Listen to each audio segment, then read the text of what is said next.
Good morning or afternoon, or wherever this finds you. It's Pam here, and I want to welcome you in. I wanted to talk today about holidays, and that's why I have this holiday themed candle or Thanksgiving candle. It smells like, I think, pumpkin spice, and it doesn't really smell like much, to be honest. It was a cheap one. I love really beautiful, expensive candles. And I burn them very slowly usually. But this one was kind of, I just wanted to have a little extra something in the house that was to help the house smell nice for my music students coming in. And then I have this Merry and Bright decorative Christmassy theme board there that I got from my sister a few years ago. And I have this pretty fall themed card that my mother-in-law painted. She's a wonderful painter. And so I wanted to just have a few props around to remind me what we're talking about, and that is holidays and why I don't like them. I know everyone loves holidays, and I've often been embarrassed and kind of took me a long time to say, what's wrong with me? I guess I don't like the holidays. I find them an annoying, frustrating interruption. And it's like you just get into a routine and then suddenly there's a long weekend and everything gets thrown off again. Or it's Easter, it's Christmas, it's Thanksgiving. I mean, we already had Canadian Thanksgiving, and that was fine. I know American Thanksgiving's coming up, and I was reminded of how I feel about this by my online friend Tracy from, I think it's Life in the Wild West. I suddenly had a mental block, but she was talking about how holidays can stress her out. And I don't want to put words in her mouth, but I just want to thank her for reminding me that I've been meaning to talk about this and how to handle the holidays when you feel like that, or if you're just a regular person and they stress you out, not to the extent of, myself, where I just sometimes can't wait until they're over. But isn't that a tragedy? I mean, they're supposed to be the highlight of your year. And I just find them to be a lot. You have to think about all of the things, right? There's so many arrangements that need to be made. There's so many things that you're supposed to go to, especially around Christmas. I always found the hype around Easter to be really stressful. And I mean, that's like supposed to be a beautiful celebration of Jesus' death and resurrection. But to me, it just seemed like, okay, I got to find something to wear that's, springy. And when I was a little girl or even a teenager, I think I enjoyed that because it was fun, to dress up a little bit more, maybe have a new outfit to wear. But after that, I think there was always a performance going on, or I was involved in church things that, I don't know, the anxiety was always really high.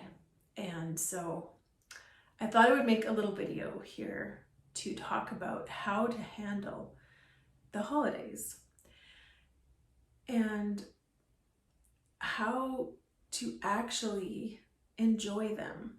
And I haven't found the answers yet, but I had four hints or four suggestions that came to mind.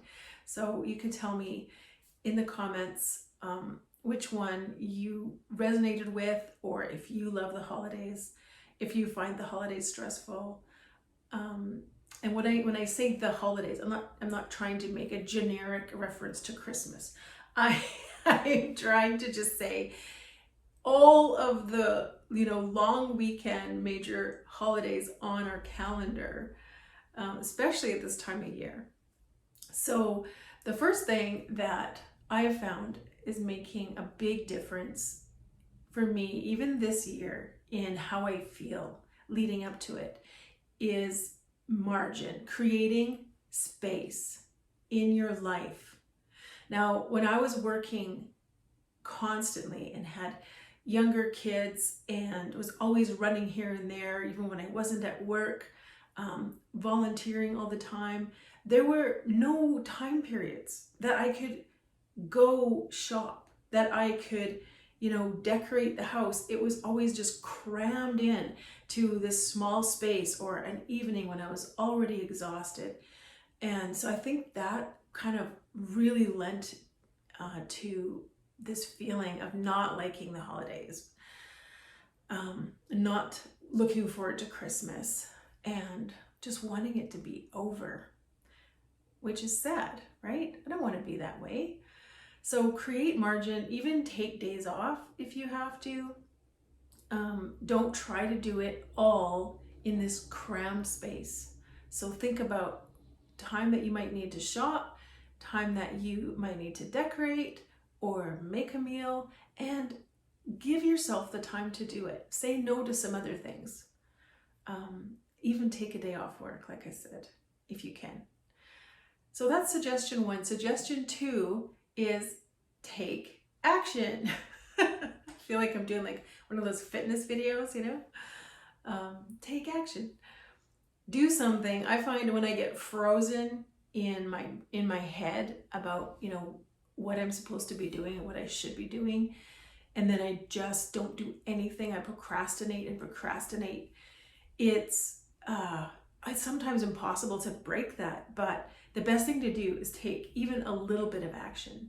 And what I mean is, get out a pen and paper or your phone, make a list of, who are the people that I need to buy for? And don't think I need to make an exhaustive list of everyone. No, just whoever comes to mind. And then whoever comes to mind later, add on to that.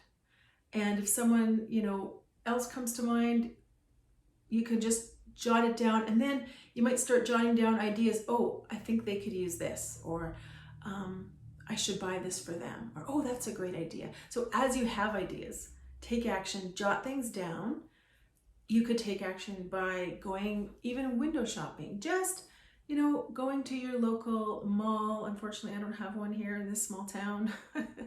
Go to a store that you've found gifts in before, and just have a look around. And maybe something will jump out at you. Be like, oh, that's perfect for so-and-so. And then you're already getting started. You're getting ahead, or you're taking action. So that could help. Other ways you could take action might be just make a list of things you want to have at the meal, or maybe text a family member if that's not too stressful, which it can sometimes be, to ask, if they have plans, or think about your own plans. What do you actually want to do? I mean, I have just honestly defaulted so many times to, well, we're just going to do what everybody else wants us to do. And man, that can suck all the joy out of it too, because you feel like you're just running around, making sure you're at the right place at the right time to make the right people happy. And no, it's not supposed to be like that. It's supposed to be caring, loving family time. And so it's good to be really honest. And we can't really be honest if we haven't thought about what we actually want to do with our family at Christmas, right? And I've gotten better at that lately, with thinking about what is actually best for my family. So take action. And the third thing I thought of is focus. Focus on the few. So it could be a few people. Focus on the few people in your immediate family that you want to make sure have a great holiday, whatever it is. Maybe they're coming home like my grown-up kids are, and you want to focus on what they need. Maybe they need peace and quiet. Maybe you want to have an action-packed weekend and they just desperately need some rest and maybe some good food. So focus on yourself too. Focus, what do I need? What do I want to do? Focus on a few traditions, or events, experiences that make it meaningful to you. Maybe you love to go for a walk and look at Christmas lights. So make sure that happens, right? Maybe there's a special meal that you like to have that just makes Easter or Thanksgiving feel like you've had a great Easter or Thanksgiving. Maybe there's a church service you want to make sure you get to, perhaps a performance. Maybe you love going to Messiah, right? At Christmas, things like that. So for me, it's just simple, but one of the things that we love to do is wake up on Christmas morning and open stockings. Now, when I was growing up, we weren't allowed to have stockings. Stockings were evil because they were Santa adjacent, and Santa was evil. It's a whole fundamentalist upbringing thing, and it's okay. Like, I totally get it.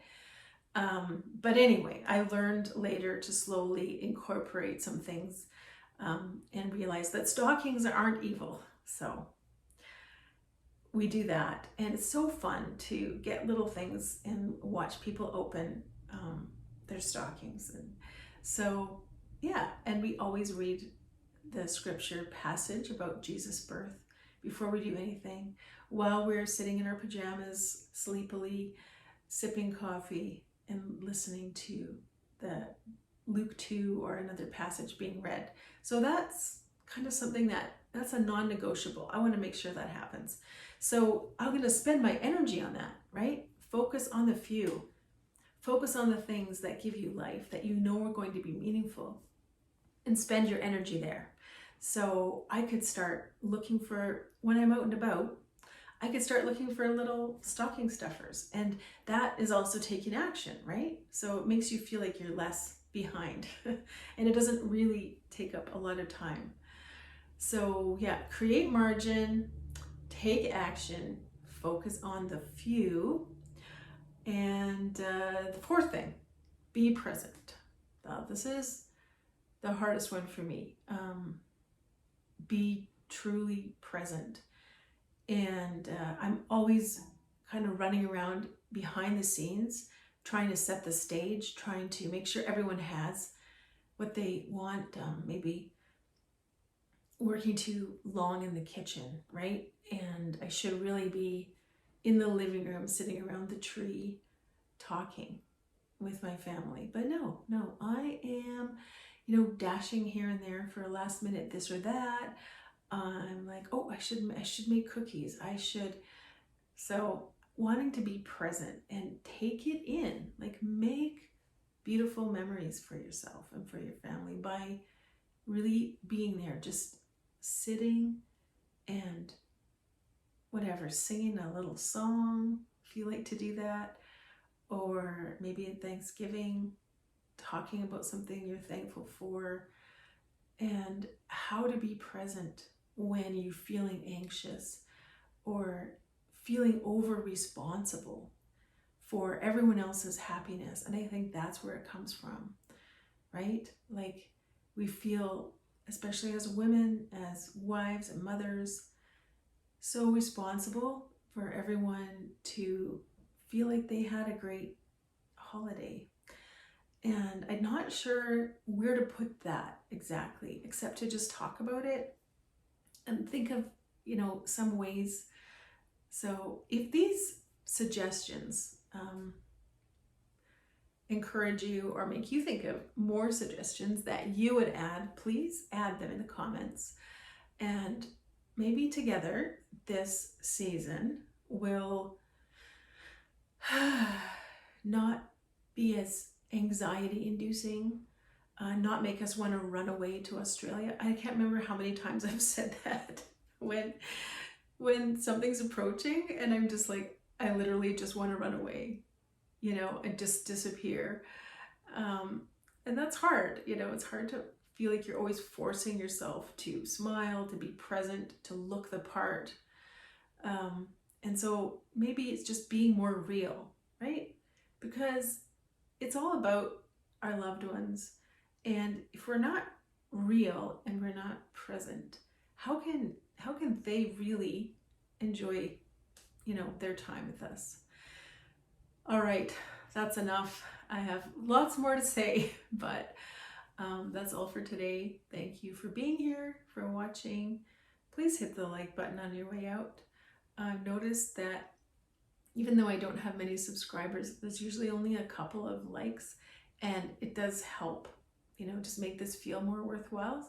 So if you liked it, hit the like, and yeah, have an awesome day, and let's get ready for the holidays. We can do this. Okay, bye.